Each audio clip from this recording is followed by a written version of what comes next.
내일장 빨간펜 시간입니다. 시장의 중요한 이슈 3가지 살펴보고요. 내일장의 공략주까지 찾아보도록 하겠습니다. 자, 오늘 코스닥에 대해서도 많은 분들이 좀 걱정을 하고 계신 것 같은데요. 어떤 부분들 봐야 될지 알파파워 전문가와 이야기 나눠보겠습니다. 안녕하세요, 전문가님. 네, 안녕하십니까. 네, 개인들이 막판에 좀 버티지 못하고 투매 물량도 약간 내놓은 것 같다. 이런 글들도 많이 올라오고 있습니다. 오늘 흐름 어떻게 보셨는지 좀 간단히 들어볼게요. 예, 그런 것 같죠. 코스피 시장 같은 경우는 막판에 외국인이 한 700억 가까이 단일가의 매수가 유입되면서 플러스로 좀 만들어놨는데 코스닥 시장은 오히려 좀 저가에 약간 밀리면서 494로 좀 끝났기 때문에 아마 개인들의 유지다 보니까 막판에 개인들 같은 경우는 또 나스닥 선물 시장도 약한 모습을 보였기 때문에 내일 시장에 어떤 추가 하락을 염두에 두고 또 내일 저점 매수를 좀 잡으려고 하는 그런 물량까지 나오면서 막판에 주가가 저점으로 좀 끝난 것 같습니다. 최근에 코스닥 시장의 주가의 어떤 상대적인 강세를 보였던 업종들이 시장에서 주도력이 조금 약화가 좀 되면서 또 일부 최근에 강세를 보였던 일부 IT 부품 종목들도 약세를 보이면서 시장의 어떤 주도 업종이라든가 움직이는 업종들, 테마성 종목도 움직이지 않다 보니까 전반적으로 부진하게 좀 끝난 게 아닌가 좀 봐야 될 것 같고요. 그렇지만 코스닥 기업들, 최근에 실적이 좋은 종목들을 가지고 있는 기업들 같은 경우 현재 시장 자체가 실적이 안 좋은 종목들은 빠지고 있는 국면이기 때문에 나중에 실적 장세가 전개되는 시점에서는 관련 종목들은 충분히 이제 반등이 나온다고 좀 보이기 때문에 내가 보유하고 있는 종목들이 펀더멘탈 상에 특별한 어떤 문제가 없다고 한다면 무리하게 투매에 동참하기보다는 코스피 시장이 어느 정도 안정된 이후에 다시 한번 저점을 노리는 그런 전략이 필요하지 않겠는가 봐야 될 것 같습니다. 네, 기업들이 실적에 민감하다 보니까 또 내 보유 종목의 기업 실적은 확실히 점검을 해봐야 될 것 같습니다. 네, 3가지 포인트부터 알아보도록 할까요? 네, 일단은 코스피 쪽에 관련해가지고 코스피 시장의 또 밸류에이션을 좀 봐야 될 것 같습니다. 시장이 좀 불안한 시점에서 그래도 의지할 수 있는 선 자체는 밸류에이션이거든요. 단기적으로는 시장의 수급이라든가 모멘텀에 따라 움직이지만은 밸류에이션 자체가 나쁘지 않으면 시장은 또 빠르게 반등 나오니까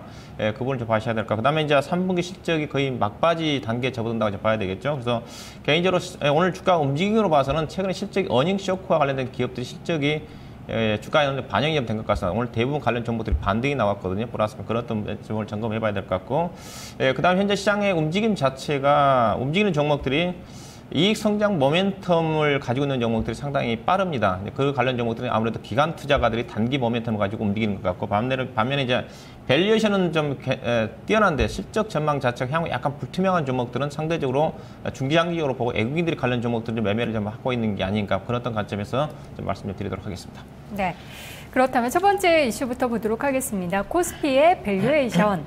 그동안에 참 여러 차례 코스피가 선진국 대비로도 아니면은 신흥국 대비로도 저평가 상황이다, 이런 점을 많이 언급을 해주셨어요. 네, 저는 이제 이 자료를 가지고 나올 때는 시장이 불안할 때 가지고 나옵니다. 제가 지난번에 이제 유럽 중앙은행 쪽에서 무제한 국채 매입이 나오기 전에 시장이 상당히 불안했지 않습니까? 7월 말 정도 전후였었던 것 같아요. 그 당시에 종합주가에서 1800포인트 아래일 때도 제가 PBR 지표를 가지고 PBR 1.0배 정도 수준에서는 거의 저점이었다. 결국 그때가 저점이었었어요. 이제 그런 또 부분들을 좀 말씀드리려고 같이 가져왔는데, 좀 전에 얘기했다시피 시장이 불안할 때 그래도 의지할 수 있는 선은 이제 밸류에이션이라고 좀 보셔야 될 것 같아요. 네. 전체 시장의 방향을 판단하는 데 있어서 이제 시장의 밸류에이션을 본다 한다면, 표를 보게 되면 현재 증권사 자료를 보게 되면 이제 12개월 예상 PER이 지금 8.3배라고 그러죠.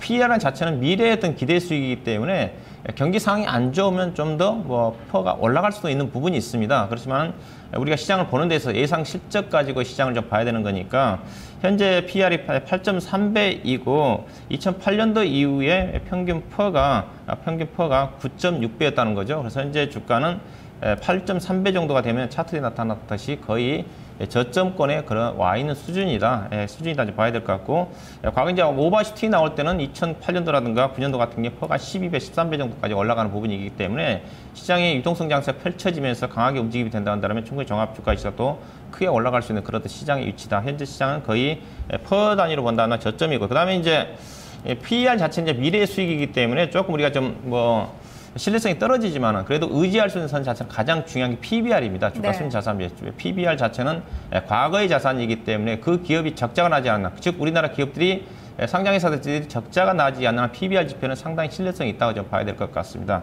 그래서 PBR이 현재 지금 우리나라 PBR 1.1배 정도 되는 수준이라고 그랬으니까, 지난번에 유럽 위기가 절정에 이르렀을 때 그 당시 6월달, 7월달 같은 PBR이 1점 거의 근처에서 1배 약간 위에서 좀 반등이 나왔기 때문에 현재 PBR은 1.1배. 주간주가지수는 위인데 1900인데 1800포인트 때보다 오히려 PBR이 낮다는 것 자체는 그 사이에 이제 기업들의 가치가 많이 증가를 한 거죠. 그렇게 좀 보시면 될 것 같아요. 그래서 현재 또 PBR 위치로 본다 한다면 1900포인트 내외 정도는 거의 약간 했던 1860 정도까지 내려갈 수 있는 부분이 있지만 1900포인트 내외 정도는 거의 저점권인가 봐야 될 것 같고요. 그 다음 표를 보게 되면 그 금융위기 이후에 PBR 1배 수준에서는 주가의 하방 경직성이 강화가 되고 있다. 그 증권사 자료가 좀 나와 있죠. 지금 현재 종합주가에서 1900포인트 내외 정도. 현재 종합주가에서 1900포인트 내외 정도는 PBR 1배 되는 수준이기 때문에 현재 어떤 지수대를 전후에서는 충분히 지수가 하방 경직성을 나타낼 수 있는 그런 지수대가 아닌가 그렇게 봐야 될 것 같고, 그 다음에 글로벌 시장에서 국내 시장의 어떤 밸류에이션 자체가 표를 보시게 되면 지난주에도 이걸 조금 보여드렸던 것 같은데, 그래서요 퍼가 지금 8.7배, 조금 전에 이제 주가가 떨어졌으니까 이건 1920포인트대였었으니까 지금 이제 1900 포인트 1890까지 내려왔으니까 이제 8.3배가 맞겠죠, 우리나라. 근데 러시아를 제외하고는 국내 PBR 퍼 지표 자체가 가장 낮은 수준이다. 그래서 최근에 국내 기업들이 실적이 부진한 부분 자체가 주가 좀 반영이 좀 되면서 충분히 글로벌 시장이라든가 국내 시장 과거의 흐름으로 봐서 거의 뭐 저점 근처까지 와 있기 때문에 1900포인트 내외 정도는 상당한 어떤 지수의 하방 경직성을 나타낼 수 있는 그래도 지수 유치가 좀 되지 않겠는가, 그렇게 좀 봐야 될 것 같습니다. 네. 자, 뭐 밸류에이션 상으로 따져봤을 때도 이제는 하방 경직성이 더욱 강화될 것으로 기대를 해볼 수가 있을 텐데요. 두 번째 보도록 하겠습니다. 3분기 실적 반영, 실적 부진에 대한 걱정이 있었는데 이제는 그런 부분들이 이미 다 반영이 되고 지나가는 단계가 아닌가 하는 그런 말씀이신 것 같아요. 네, 그렇습니다. 이제 지난 주말 기준으로 해가지고 국내 기업들 한 37개 정도가 대표적인 실적이 좀 발표가 된 것 같은데요. 그 중에서 보니까 약 70%에 해당되는 26군데 회사가 어닝 쇼크에 해당되는 실적이 좀 나왔습니다. 그래서 그런 관련 기업들이 표를 보시게 되면 대표적으로 이제 두산 인프라코가 뭐 최근 실적 발표가 됐는데 가장 예상 실적 대비해서 70% 가까이 감소를 했으니까 상당히 어닝 쇼크죠. 다음에 이제 OCI 같은 경우가 50% 넘게 시장 예상치보다 실적이 안 좋게 나왔고, 그 다음에 이제 금호석이라든가 삼성 테크인 순인데, 오늘 관련 종목들을 좀 보게 되면 상당히 뭐 두산 인프라 같은 막판에 낙폭을 약보합으로 줄였거든요. 줄였고 그리고 OCI 같은 경우는 이제 15만 원대에서 상당히 좀 하방 경직성을 보이면서 플러스가 좀 나왔고, 금호석이 같은 경우도 마찬가지죠. 강구학권에서 오늘 탄탄하게 10만 4천 원대에서 지지를 좀 해주는 것 같고, 삼성 테크인 같은 경우도 오늘 플러스가 좀 나왔거든요. 대우건설 같은 경우도 건설업종 중에서 가장 먼저 반등이 나오는 그런 움직임이 전개된 것으로 봐서는 어닝 쇼크 기업들이 크게 빠졌던 어닝 쇼크를 일으켰던 기업들이 어느 정도 오늘 주가가 어느 정도 안정권에서 움직였다는 것 자체는 이들 관련 기업들이 어느 정도 주가가 안정을 찾게 되면 상대적으로 다른 기업들 같은 경우는 뭐 오늘 현대차가 좀 빠졌지만 실적 대비 뭐 7% 내외 정도였던 예상 실적 대비 하락이 안 좋게 나왔던 부분이었거든요. 그런 부분을 감안한다 한다면 어느 정도 3분기 실적과 관련된 부분들이 주가에 많이 반영된 게 아닌가. 이제 현재 이제 업종 대표적인 종목들을 보게 되면 대부분 다 이제 실적이 다 나왔었죠. 현재 지금 발표가 안 되는 것들이 업종 대표적인 쪽에 이제 정유업종 같은 경우가 아직 발표가 안 된 것 같고, 뭐 건설업종이 대표적인 현대건설까지 나왔기 때문에 대부분 업종들이 주력 관련 기업들이 실적이 좀 발표가 좀 된 것 같습니다. 현재 어떤 그 3분기 실적 발표치를 본다 하더라면 이제 대부분 기업들이 좀 안 좋게 나왔지만은 대부분 이제 업종 대표적인 관련 종목들은 시장의 예상치에 부합하는 그런 실적이 좀 대부분 나온 것 같아요. 전자 쪽에 삼성전자라든가 LG전자라든가 하이닉스 자체도 좀 그런 것 같고, 화학업종 같은 경우도 LG화학이죠. 그렇게 실적이 나왔죠. 그다음에 건설업종 중에서 현대건설 자체가 시장 예상치보다 약간 상회하는 그런 실적이 좀 나왔기 때문에 업종 대표적인 종목도 실적이 그렇게 나왔다고 한다면 아직 발표를 안 하고 있는 관련 어떤 업종들의 관련 종목들도 어느 정도 좀 시장의 예상치에서 크게 하회하는 그 실적이 나오지는 않지 않겠는가, 그렇게 본다 하더라면 3분기 실적 부분도 거의 이제 이달 말 11월 달 초 정도 가게 되면 대형사 기준으로 해가지고 코스피 시가총액 상위 종목들은 거의 실적이 마무리되는 국면이고, 우리나라도 그렇고 또 미국 같은 경우도 지난 주간 단위로 지난주까지 거의 국지간 기업들이 시장에 미칠 만한 기업들이 거의 다 실적이 좀 발표가 좀 된 것 같습니다. 물론 S&P 관련 기업들 주 같은 경우 전체 500개 중에서 한 50% 정도, 반 정도밖에 발표를 안 했지만 국지간 기업들은 발표가 됐기 때문에 국내적으로 본다 한다면 실적과 관련된 어닝 쇼크와 관련된 우려감들 자체가 충분히 주가에 반영된 그런 시점이 좀 되지 않겠는가, 그렇게 봐야 될 것 같습니다. 알겠습니다. 자, 그렇다면 세 번째 이슈 보도록 하겠습니다. 이익 성장 모멘텀과 밸류에이션인데 역시 이익 성장은 좀 높고 밸류에이션 매력이 지금 좀 높은 밸류에이션 상태가 좀 떨어져 있는 기업들 찾는 게 중요하겠죠? 예, 제가 이제 이거 부분을 가지고 나온 부분 자체는 이제 최근에 이제 기관하고 에quity 수급 장세니까 시장 자체가 좀 불안하다 보니까 수급이 단기적으로 가장 좌우하죠. 그래서 최근에 기관 투자가들의 매매가 집중되고 있는 종목들이 상당히 시세 탄력이 괜찮습니다. 에quity 같은 경우 뭐 매도를 하고 있지만은 그래도 에quity 매수를 하는 업종 같은 경우는 상당히 부진하거든요. 근데 매매 스타일의 차이가 있다고 좀 봐야 되겠죠. 기관 투자가들은 매수를 할 때는 상당히 적극적으로 매수를 하고 또 반대로 팔 때는 공격적으로 매도를 하기 때문에 그런 어떤 현상이 나타난다 이제 봐야 될 것 같은데, 그래서 최근에 강세를 보이고 있는 종목들이 이제 이익 성장 모멘텀이 강한 그 종목들입니다. 업종들이 그게 대표적으로 기관 투자가들이 매수를 하면서 주가를 끌어올리고 있는 거죠. 이렇게 표를 보시면 그런 데 관련 이익 성장 모멘텀이 강한 업종, 디스플레이 업종, 반도체라든가 관련 쪽에 자동차 업종은 좀 다른 쪽이죠. 이익 성장이 상대적으로 전망 자체가 괜찮은 업종, 이들 관련 종목들은 이제 기관들이 집중한 이유 자체는 이익 성장 자체는 아주 뚜렷하게 좋아지지는 않는데 그렇지만 최악의 국면에서 벗어나서 점진적으로 좋아지지 않겠는가, 그렇던 국면이죠. 그렇지만 밸류에이션을 본다 한다면 상당히 높은 수준이죠. 디스플레이라든가 반도체 같은 종목들 본다 한다면 시장은 좋아지겠지만은 그렇게 아주 과거에 비해서 밸류에이션 자체가 아주 개선되는 쪽은 아니기 때문에 그렇던 단기 모멘텀을 가지고 기관 투자가들이 집중을 좀 하고 있는 것 같고, 반면에 이제 그 기관 투자가들이 이제 이런 밸류에이션 자체는 약간 자동차 업종 같은 경우 밸류에이션 자체는 상당히 좋지 않습니까? 밸류에이션 자체는 좋은데 이들 관련 종목들, 건설주 같은 경우도 최근에 모멘텀 자체는 안 좋지만은 실적 자체는 다른 여타 업종에 비해서 하향 조정폭이 크지는 않거든요. 근데 관련 종목들은 기관 투자가들이 집중적으로 내다 팔면서 관련 종목 주가 빠지고 있는 그런 또 국면인 것 같습니다. 그래서 저는 이제 이런 부분을 고려해 본다 한다면 기관 투자가들은 거의 단기적인 시각이다. 단기적인 시각이고 단기 모멘텀을 가지고 접근하는 거고, 에quity 매수를 하고 있는 부분 자체는, 에quity 사고 있는 부분 자체는 길게 보면 주가가 싸기 때문에 중장기적으로 보고 산다는 거죠. 그래서 이걸 염두에 둔다 한다면 우리 시청자분들한테 해본다 한다면 단기적으로 염두에 두신 분들은 이익 성장 기관 투자가 집중을 하고 있는 IT 쪽이라든가 관련 종목에게 단기적으로 접근하시면 집중할 필요가 있겠지만은 밸류에이션 상으로 문제가 없는데 기관 투자가 팔아 주가가 많이 빠지고 있는 에quity 매수하고 있는 종목들은 충분히 이제 내일부터는 그런 실적 부분과 관련해서 반영이 좀 됐기 때문에 저점에서 매수할 기회를 잡는 전략이 좀 필요하지 않겠는가, 그렇게 좀 말씀 좀 드리고 싶습니다. 네, 또 나의 스타일에 맞춰서 따라하기도 달리 해야 될 것 같습니다.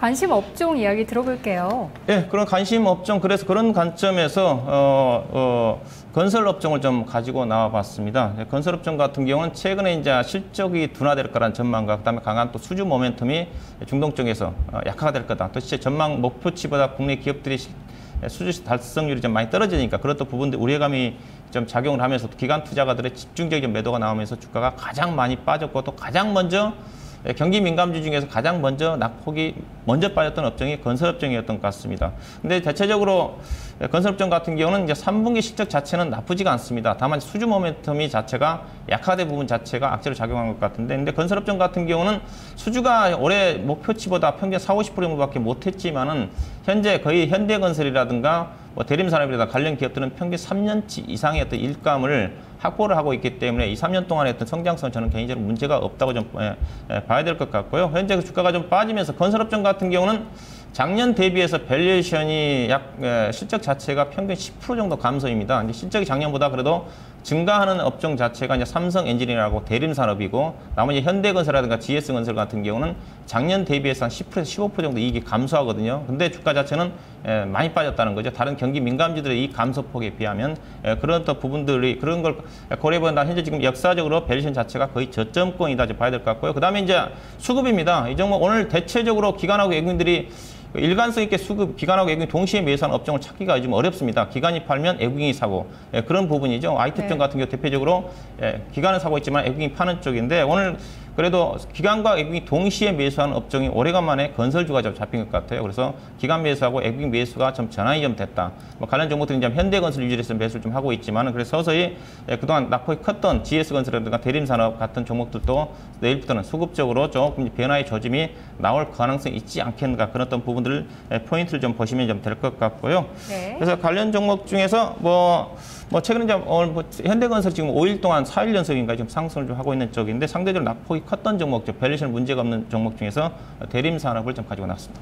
네, 뭐 종목까지 말씀해 주셨는데, 자, 대림산업은 어떤 점에 포인트를 두고 투자하는 게 좋을까요? 예, 일단은 단기적으로 낙폭이 가장 컸다는 거죠. 이 종목이 최근에 10만 5천 원대에서 지금 7만 4천 원대니까 거의 30% 빠졌다고 보시면 될 것 같아요. 근데 3분기 실적 자체는 제가 문제가 없는 것 같습니다. 작년 시장의 예상치 컨센서스 이상에서 실적이 나올 거란 더 전망인 것 같고, 연간으로도 작년보다 이익이 증가되는 회사가 삼성 엔지니어 더불어서 대림산업이다. 이렇게 봐야 될 것 같고, 다만 주가가 많이 빠진 게 수주 계획이 당초 9월 말까지 한 40% 정도밖에 달성을 못했다. 다른 건설회사에 비해서 상대적 목표에 비해서 달성을 못했다는 부분 자체가 악재로 작용했던 것 같고요. 그렇지만 실적 자체가 올해 주당 EPS가 작년부터 꾸준히 계속 3, 4년 동안 증가되는 종목이다 보니까 밸류에이션을 본다 한다면 역사적인 가장 저점인 것 같습니다. PBR이 0.8 아래로 내려간 적이 없는데 예상 PBR이 0.6까지 떨어지는 회사 쪽이고, 그리고 오늘 수급적으로 좀 오늘 또 기관의 매도가 나왔지만 거의 매도 물량 자체가 많이 줄어든 것 같아서 내일 이후에는 수급적으로 더 변화의 조짐이 좀 나올 가능성이 있지 않겠는가, 그런 부분을 포인트를 좀 보시면 될 것 같습니다. 네, 가격 전략도 세워보도록 하겠습니다. 오늘 1.06% 하락했네요. 74,400원 기록했는데요. 매수가 목표가 어떻게 주시겠습니까? 네, 매수 가격은 뭐 시초가 전후에 정도 해서 분할 매수 관점에서 74,000원 정도 내외 정도에서 보시면 될 것 같고요. 나중에 시장이 안정차지만 가장 탄력적으로 올라갈 종목이 이제 대림산업이다 봐야 될 것 같습니다. 분할 매수 관점 접근해 보시고, 목표 가격은, 매도 목표 가격은 증권사에서 목표 가격이 뭐 14만 원에서 16만 원까지 잡아놓은 종목이기 때문에 아무리 적게 잡아놓은 때가 11만 원대거든요. 그래서 9만 원대 정도까지, 9만 5천 원까지 목표가를 보시고, 손절 가격은 68,500원을 제시해 드리도록 하겠습니다. 알겠습니다. 전문가님 말씀 고맙습니다. 네, 고맙습니다. 네, 상장사 10곳 중 6곳의 목표 주가가 하향 조정되고 있다고 합니다. 뭐 기업들의 3분기 실적 부진을 감안한다면 이상한 일도 아니지만, 또 증권사들은 12개월 예상치를 내놓고 조정을 하기 때문에 앞으로 전망이 밝지 않다는 점에서 우려가 되는 점인데요. 내일장 전략 잘 세우시고요. 저는 내일 이 시간에 다시 돌아오겠습니다. 고맙습니다.